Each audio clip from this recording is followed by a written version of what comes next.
आज ले उनकी पनाह, आज मदद मांग उनसे, कल ना मानेंगे फिर कयामत में गरमान गया। रजा नफ्स दुश्मन है दम में ना आना, रजा नफ्स दुश्मन है दम में ना आना। कहाँ देखे हैं तूने चंद्राने वाले, कहाँ देखे हैं तूने चंद्राने वाले। कुव्वते इश्क से हर पस्त को बाला कर दें, कुव्वते इश्क से हर पस्त को बाला कर दें। दहर में इश्क मोहम्मद से उजाला कर दें, दहर में इश्क मोहम्मद से उजाला कर दें। हज़रात, आज का ये प्रोग्राम इस बात की दलालत पेश करता है, शहादत व गवाही पेश करता है कि शेख सैयद हसन अली बाबा की दरगाह पर उर्स की महफिल रखी गई। दरअसल इस महफिल का रखने का मकसद क्या रहा? इंसान आप भी, इंसान मैं भी, इंसान जो साहिब मज़ार वली कामिल जो आराम फरमाए वो भी इंसानी ही थे। लेकिन अल्लाह तबारक व तआला ने इनके मरातिब को, अल्लाह तबारक व तआला ने इनको इतनी बुलंदियां क्यों अता की? अल्लाह तबारक व तआला ने इनकी बुलंदियों का मकसद क्या रहा? इनके बाला होने का, आला होने का मकसद क्या रहा? इन्होंने ऐसा कौन सा कारनामा किया था, इन्होंने ऐसा कौन सा काम किया था जिसकी बुनियाद पर अल्लाह तबारक व तआला ने इनके मरातिब को बुलंद कर दिया।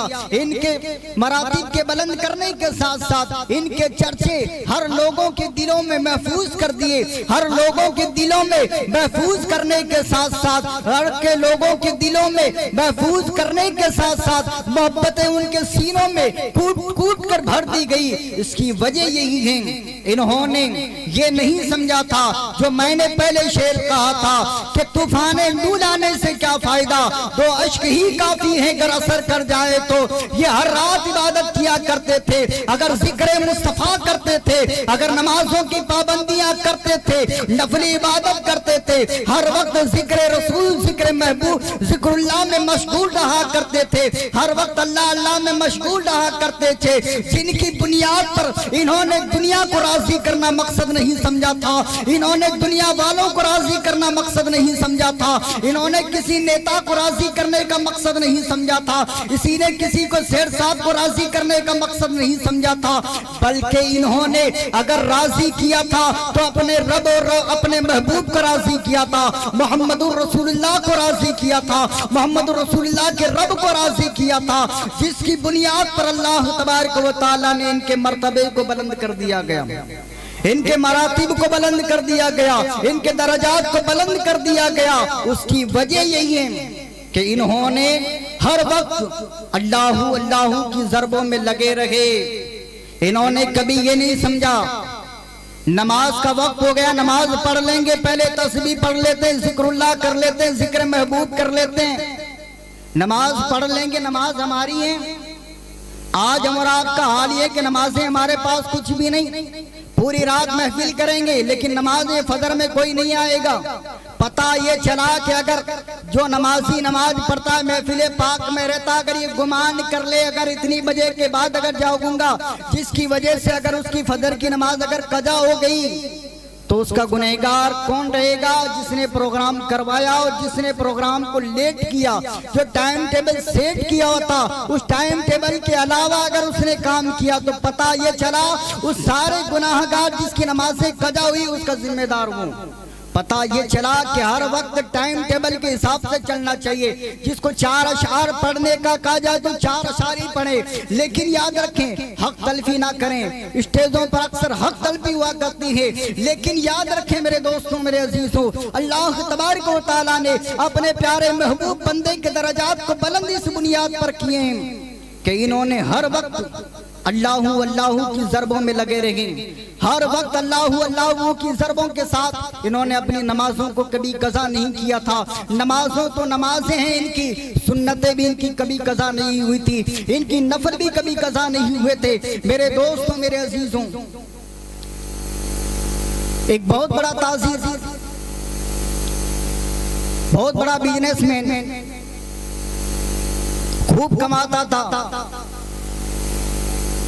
लेकिन बरकत नहीं होती थी, बरकत नहीं होती थी। कभी आपसे कहता, कभी मुझसे ताबीज की बात करता, कभी उससे बात करता, कभी फना बाबे से बात करता।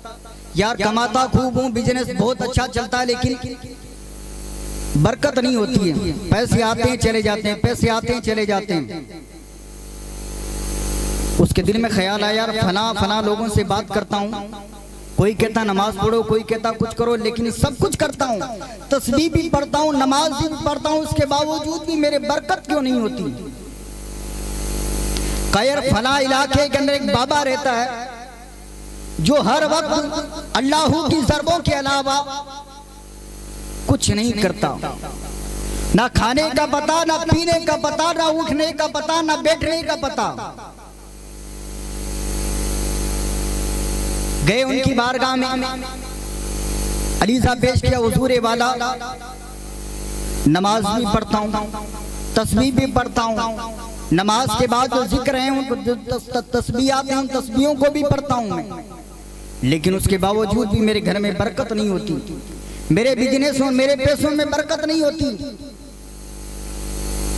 जैसे अल्लाह के महबूब बंदे ने सर उठाया और कहा, अपने तोल में, अपने तोल को सही तोलो, जो तुम माल देते हो लोगों को तोल कर, उसमें तोल में घाटे नफे का काम मत करो, तोल में ऊंच नीच मत करो।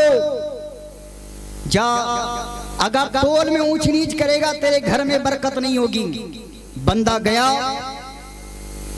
जाने के बाद अपनी दुकान का बिजनेस, किराने की उसकी दुकान थी, उसने कहा कि लोगों आओ, तुम खुद तोलो और सब्जी ले जाओ, और तुम खुद तोलो, शक्कर ले जाओ, जो सामान ले जाना तुम अपने आप खुद तोलो, मैं तोल के नहीं दूंगा। अगर वो थोड़ा ज्यादा भी अगर ले लेते तो वो ये नहीं कहता कि तुमने ज्यादा सामान क्यों लिया, इतना ही पैसा तुमने दिए थे, सामान तुमने ज्यादा क्यों लिया। हज़रात मोहतरम, वो बंदाए मोमिन, जब बंदाए मोमिन जब ये सारा काम दारो मदार उस पे छोड़ देता है, पता ये चला कि कुछ दिन गुजर जाते हैं, कुछ दिन गुजर जाने के बाद वो बंदा मोमिन ऐसा मालदार बन जाता है, उसके कारोबार में भी बरकत होती है, उसके घरों में, उसके बिजनेस के पैसों में भी बरकत होती है।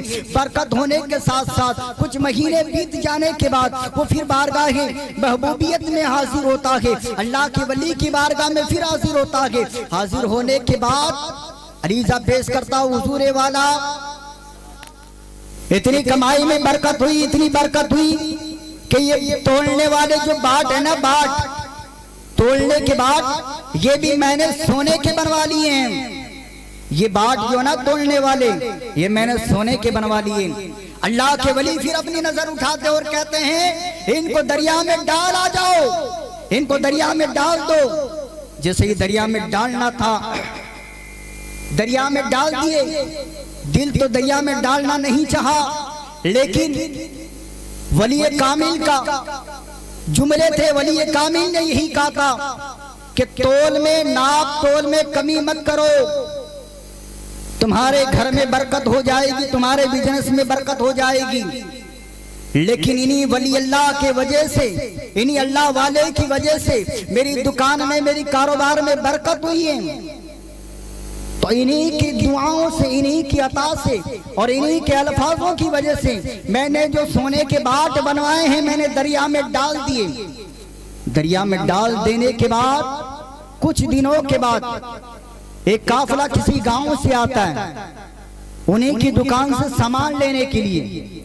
जब दरिया के किनारे नमाज के लिए वो काफिला रुकता है वहां, तो जब वुजू बनाते हैं तो वो बाट सोने के जो दरिया में डाले थे वो बाट निकल आते हैं, बाट निकल आते हैं। कहते हैं कि इतना सोने वाले बाट इस दरिया के किनारे पड़े हुए, पता ये चला ये फला हो नहीं सकता, ये उस दुकान वाले के होंगे, उस ताजीर के होंगे जिस ताजीर ने लाखों रुपए का माल कमाया है।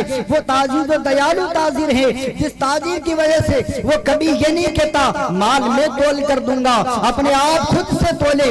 लेकिन बंदाए मोमिन जब उसके वो बाट निकाल कर, चारों बाट निकाल कर उस ताजीर की बारगाह में ले जाया जाता है, ताजीर कहता है ये बाट तुम्हें कहां से मिले? कहा मुझे दरिया के किनारे से मिलेंगे। पता ये चला, वो कहता है कुछ देर रुको फिर मैं वापस आता हूँ। वो बाट लिए अल्लाह की बारगाह में, अल्लाह के वली की बारगाह में हाजिर होता है, अर्ज करता है हुजूरे वाला आप कसम जिसकी कसम दिलाना चाहते हो मैं उसकी कसम खाने के लिए तैयार हूँ। जो मैंने सोने के बाट बनवाए थे आपके हुक्म के मुताबिक मैंने दरिया में डाल दिए, लेकिन किसी वजह से ये वापस आ गए हैं। वो जो काफिले वाले मेरी दुकान से सामान लेना चाहते, वुजू बनाने के लिए दरिया के किनारे पहुंचे थे, उन्होंने बाट को पाया, वो बाट मेरे पास लेकर आ गए। पता ये चला अल्लाह के वली कहते हैं क्या याद रख जो हक कमाएगा, हक हलाल की रोजी कमाएगा, हक हलाल का पैसा होगा वो कहीं नहीं जाएगा।